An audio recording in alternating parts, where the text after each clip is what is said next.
Ramadan tahun ini adalah Ramadan kedua di tengah pandemi COVID-19 dan kita masih harus tetap mencegah penyebaran wabah COVID untuk tidak lebih meluas lagi. Pemerintah telah memutuskan untuk melarang mudik pada Lebaran kali ini. Dan keputusan ini diambil melalui berbagai macam pertimbangan. Halo, Assalamualaikum warahmatullahi wabarakatuh. Selamat pagi masyarakat cerdas hukum dimanapun Anda berada. Kita ketemu lagi di Penyuluhan Hukum Elektronik, tetap bersama saya, Erika. Tradisi mudik lebaran menjadi suatu hal yang lumrah dilakukan oleh masyarakat Indonesia setiap tahunnya. Mengunjungi sanak saudara, rekan-rekan, bahkan sebagai sarana untuk mengobati rasa rindu terhadap kampung halaman dan suasana lebaran untuk bersama-sama dengan keluarga besar menjadi hal yang wajib dilakukan oleh masyarakat Indonesia sebagai sarana perayaan Idul Fitri ataupun perayaan agama Islam di Indonesia. Namun, semenjak pandemi COVID-19 melanda Indonesia yang terjadi dari tahun lalu, saat ini pemerintah Indonesia telah menetapkan untuk mengambil kebijakan larangan mudik di tahun ini demi mengurangi penyebaran COVID-19 yang diperkirakan akan meningkat di tengah aktivitas mudik di masyarakat Indonesia saat ini. Sebagaimana yang telah disampaikan oleh Presiden Joko Widodo yang telah secara resmi melarang bagi ASN, TNI, Polri, karyawan BUMN, karyawan swasta, bahkan seluruh masyarakat Indonesia untuk tidak melakukan aktivitas mudik di tahun 2021 ini. Pada Lebaran kali ini pemerintah memutuskan melarang mudik bagi ASN, TNI, Polri, pegawai BUMN, karyawan swasta, dan seluruh masyarakat. Mengenai larangan untuk melakukan mudik di tahun 2021 ini juga diatur dalam Peraturan Menteri Perhubungan Nomor 13 Tahun 2021 serta SE dari Kepala Satgas Penanganan COVID-19 Nomor 13 Tahun 2021, di mana di dalam aturan-aturan tersebut juga menjelaskan secara resmi bahwa untuk seluruh moda transportasi di tanah air baik di darat, laut ataupun udara akan dibekukan sementara waktu. Hal ini secara efektif akan diberlakukan mulai dari tanggal 6 Mei sampai 17 Mei 2021.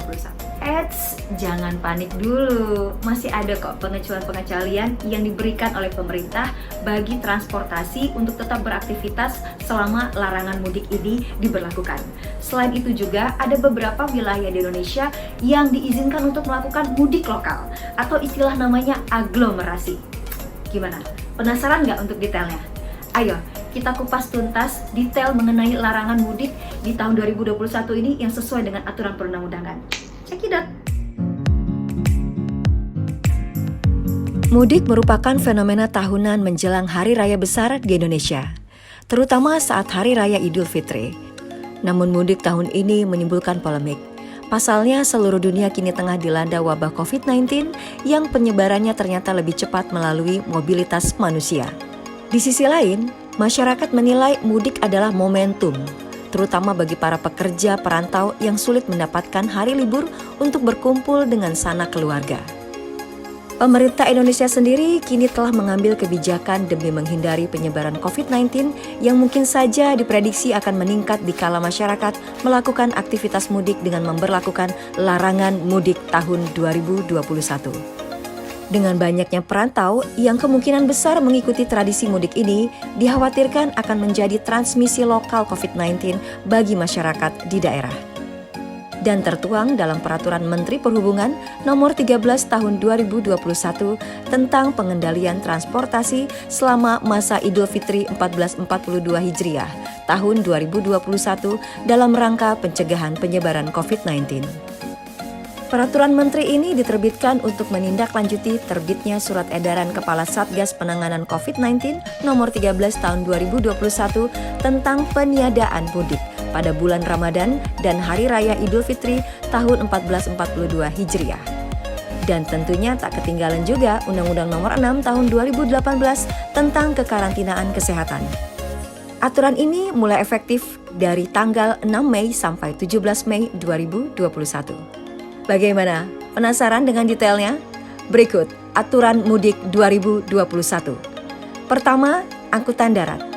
Jenis angkutan yang tidak boleh beroperasi adalah pertama, kendaraan bermotor umum dengan jenis bus dan mobil berpenumpang.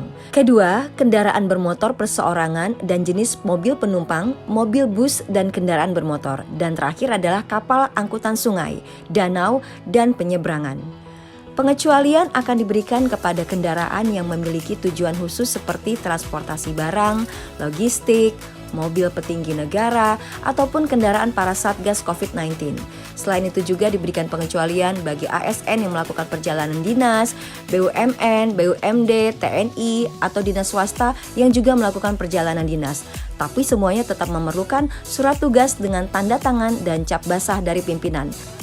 Bagi masyarakat yang tetap nekat tidak mematuhi aturan atau persyaratan perjalanan yang menggunakan kendaraan umum dan pribadi berupa mobil ataupun sepeda motor akan dikenakan sanksi putar balik dan atau sesuai dengan peraturan perundang-undangan yang berlaku. Khusus bagi kendaraan travel atau angkutan barang yang dipergunakan untuk mengangkut penumpang akan dilakukan tindakan tegas oleh kepolisian, baik berupa penilangan dan tindakan lain sesuai dengan peraturan perundangan yang berlaku. Angkutan laut. Untuk seluruh kapal laut akan dilarang beroperasi dan imigran juga dihimbau untuk tidak datang ke Indonesia. Pengecualian akan diberikan kepada kapal kargo yang masih akan diizinkan beroperasi secara normal.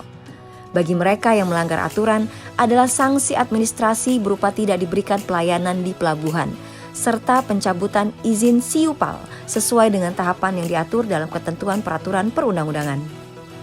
Angkutan udara. Seluruh pesawat akan dilarang beroperasi sementara waktu. Bagi pesawat yang harus beroperasi, harus mengajukan izin rute existing dan mengajukan izin penerbangan. Untuk penerbangan yang dilarang beroperasi antara lain adalah angkutan udara niaga dan angkutan udara bukan niaga, serta badan usaha udara. Adapun pengecualian akan diberikan bagi keperluan penerbangan pimpinan lembaga tinggi, tamu kenegaraan, operasional kedutaan besar, konsulat jenderal, konsulat asing, operasional penerbangan khusus, penegakan hukum dan ketertiban, ataupun pelayanan darurat serta operasional angkutan kargo hingga operasional lainnya dengan seizin Dirjen Perhubungan Udara tentunya. Adapun sanksi secara umum ini diatur dalam pasal 93 Undang-Undang Nomor 6 Tahun 2018 tentang Undang-Undang Kekarantinaan Kesehatan. Dengan hukuman kurungan paling lama adalah setahun dan denda maksimal 100 juta rupiah bila melanggar aturan mudik ini. Meski adanya larangan mudik 2021 dan sanksinya, ada loh 8 wilayah yang diperbolehkan untuk melakukan mudik lokal. 8 wilayah yang boleh mudik lokal ini ada di dalam wilayah aglomerasi. Adapun istilah itu dikaitkan dengan daerah yang warganya boleh melakukan mudik lokal, yaitu daerah Medan, Binjai, Deli Serdang, Jakarta, Bogor, Bandung Raya. Aduh lumayan banyak, bisa dibaca ya di sini ya. Nih aku tulis nih 1 sampai 8. Oke? Oke, bagaimana? Sudah mulai tercerahkan mengenai larangan mudik di tahun 2021 ini? Ayo, kita jaga diri kita jaga keluarga kita jaga Indonesia dengan menaati aturan larangan mudik di tahun 2021 ini. Dan mari kita bersama-sama berdoa semoga pandemi COVID-19 segera pergi dari negara Indonesia. Akhirnya saya Erika mohon pamit, sampai jumpa di materi penyuluhan hukum elektronik lainnya dan semoga materi kali ini bermanfaat dan berguna bagi kita semua. Salam cerdas, salam pembaharuan dan kumham pasti. Wassalamualaikum warahmatullahi wabarakatuh.